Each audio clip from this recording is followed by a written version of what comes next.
25 April 2025। উদ্দেশ্য: তিস্তা সেচ ক্যানেল, Teesta barrage, Barapukuria তাপবিদ্যুৎ কেন্দ্র এবং 3 বিঘা করিডোর পার হয়ে অঙ্গরপোতা দহগ্রাম। পাঁচবিবি থেকে পাম্পে তেল ভরে সব গাড়ি রওনা দিলাম। চলে আসলাম বড়পুকুরিয়া তাপবিদ্যুৎ কেন্দ্রের যে বিদ্যুৎ বিতরণ লাইন, এই জায়গাতে। এটি দিনাজপুর জেলার পার্বতীপুর উপজেলার হামিদপুর ইউনিয়নে অবস্থিত একমাত্র বাংলাদেশের কয়লাভিত্তিক তাপবিদ্যুৎ কেন্দ্র, যেটা আগে ছিল, কিন্তু বর্তমানে এখন কয়লাভিত্তিক তাপবিদ্যুৎ কেন্দ্র গড়ে উঠছে। তো এইটি 2006 সালে গড়ে ওঠে। এর মোট উৎপাদন ক্ষমতা হচ্ছে 525 মেগাওয়াট। কেন্দ্রটিতে 125 মেগাওয়াট উৎপাদন ক্ষমতা সম্পন্ন 2টি ইউনিট এবং 275 মেগাওয়াট ক্ষমতা সম্পন্ন একটি ইউনিট রয়েছে। তৃতীয় ইউনিটটি 2017 সালের ডিসেম্বর মাসে উৎপাদনে আসে এবং 2015 সালে নির্মাণ কাজ শুরু হয়।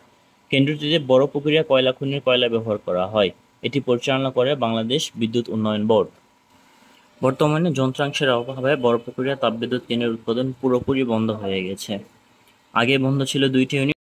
এরপরে চলে আসলাম রেলের বাংলাদেশের কেন্দ্রীয় লোকোমোটিভ কারখানায়, যেখানে বাংলাদেশের মিটার গেজ ও ব্রডগেজ ডিজেল লোকোমোটিভ রক্ষণাবেক্ষণ ও ভারী সংস্কারের কাজ করা হয়। এই কারখানাটি দিনাজপুর জেলার পার্বতীপুর উপজেলার পার্বতীপুর রেলওয়ে স্টেশনের অদূরে পার্বতীপুর সৈয়দপুর আঞ্চলিক মহাসড়কের পাশে অবস্থিত। এটি বাংলাদেশের প্রধান ও সর্ববৃহৎ লোকোমোটিভ কারখানা। 1992 সালের 14 মে 203 কোটি টাকা ব্যয়ে কেন্দ্রীয় লোকোমোটিভ কারখানা স্থাপিত হয়। কারখানার যান্ত্রিক, বৈদ্যুতিক, নিরাপত্তা, স্বাস্থ্য ও স্টোর সহ 11টি বিভাগ রয়েছে। এসব বিভাগে বরাদ্দ মোট জনবল সংখ্যা 445 জন। তবে 2019 সালের হিসেবে কর্মরতরা আছে মাত্র 236 জন, আর শূন্য পদ রয়েছে 309। গাড়ি নষ্ট হওয়ায় একজনের চলছে আমাদের পদাগঞ্জ বাজারে আইসক্রিম ফেস্টিভ্যাল। যা লোকাল এবং নারিকেলের তৈরি আইসক্রিম। পুরনো স্বাদের। আচ্ছা, এটা হচ্ছে রংপুরের পদাগঞ্জ বাজার। এরপর চলে আসলাম নীলফামারী জেলার কিশোরগঞ্জ উপজেলার বগাহেলি ইউনিয়নের বগাহেলি যমুনেশ্বরী একই ডাক। বাংলাদেশ পানি উন্নয়ন বোর্ডের বাস্তবায়নে 2010 সালে তিস্তা ব্যারেজ প্রকল্পের ইউনিট 1-এর দ্বিতীয় পর্যায়ে 216 মিটার দৈর্ঘ্যে যমুনেশ্বরী অ্যাকুইডাক্ট গড়ে তোলা হয়। এই উপজেলায় কোনো বিনোদন স্পট না থাকায় বিনোদনের জন্য যেতে হয় পার্শ্ববর্তী জেলার বিভিন্ন বিনোদন স্পটে। কিন্তু সম্ভাবনাময় বিনোদন স্পট বাহাগিলি যমুনেশ্বরী অ্যাকুইডাক্টে এখন দিন দিন বেড়ে চলেছে দর্শনার্থীদের ভিড়। বিকাল হলে দর্শনার্থীদের পদচারণায় মুখরিত হয়ে ওঠে যমুনেশ্বরী অ্যাকুইডাক্ট। উপজেলার বগাহালী ইউনিয়নে অবস্থিত যমুনেশ্বরী অ্যাকুইডাক্টে শিশু থেকে শুরু করে যুবক যুবতী সহ সকল বয়সের বিনোদন পিপাসুরা অবস্থান করে। এরপর চলে আসলাম আমাদের সেই কাঙ্ক্ষিত তিস্তা সেচ প্রকল্পে, তিস্তা ব্যারেজে, যেটি বাংলাদেশের সর্ববৃহৎ সেচ প্রকল্প। এই প্রকল্পটি নীলফামারী, লালমনিরহাট, রংপুর, দিনাজপুর জেলার 5,40,000 হেক্টর জমিতে সেচ সুবিধা প্রদান করে।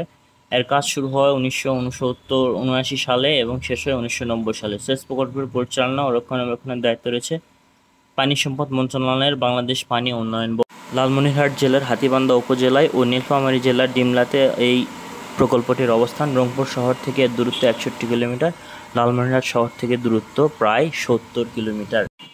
উত্তরাঞ্চল খরাপীড়িত এলাকা হয় তৎকালীন ব্রিটিশ আমলে 1937 সালে তিস্তা ব্যারেজ নির্মাণের প্রকল্প গ্রহণ করা হয়। তবে এর মূল পরিকল্পনা গ্রহণ করা হয় 1953 সালে পাকিস্তান আমলে। 1957 সালে নির্মাণ কাজ শুরু পরিকল্পনা থাকলে রাজনৈতিক অস্থিতিশীলতার কারণে তা সম্ভব হয়নি।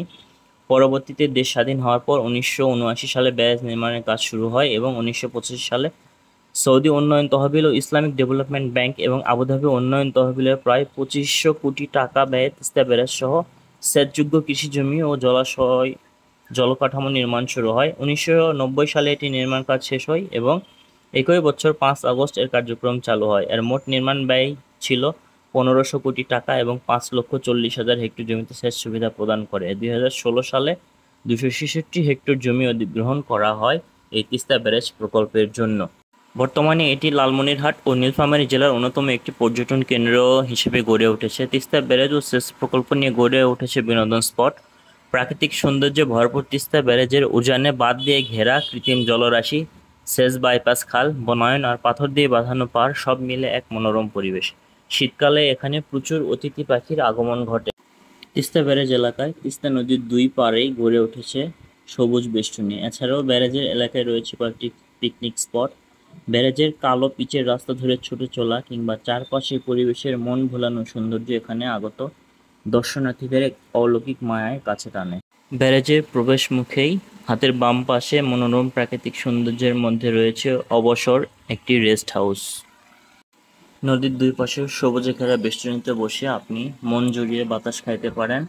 তবে যদি মোটরসাইকেল নিয়ে যাতায়াত করেন অবশ্যই সেখানকার স্থানীয় পুলিশের কাছ থেকে সাবধান থাকবেন, কারণ যদি আপনার ড্রাইভিং লাইসেন্স, মাথায় হেলমেট বা আপনার আরোহীর হেলমেট অথবা গাড়ির রেজিস্ট্রেশন পেপার আপনার সঙ্গে না থাকে তাহলে এখানে জরিমানা খাওয়ার সম্ভাবনা রয়েছে।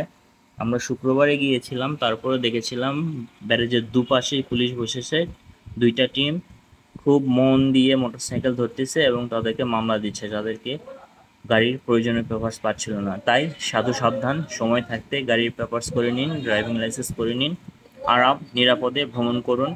তবে সত্যি কথা বলতে কি, তিস্তার দুপারের পরিবেশটা অনেক সুন্দর এবং মনোরম লেগেছে আমার কাছে। আপনারা যদি কখনো যান তবে অবশ্যই দেখবেন কত সুন্দর জায়গাটা।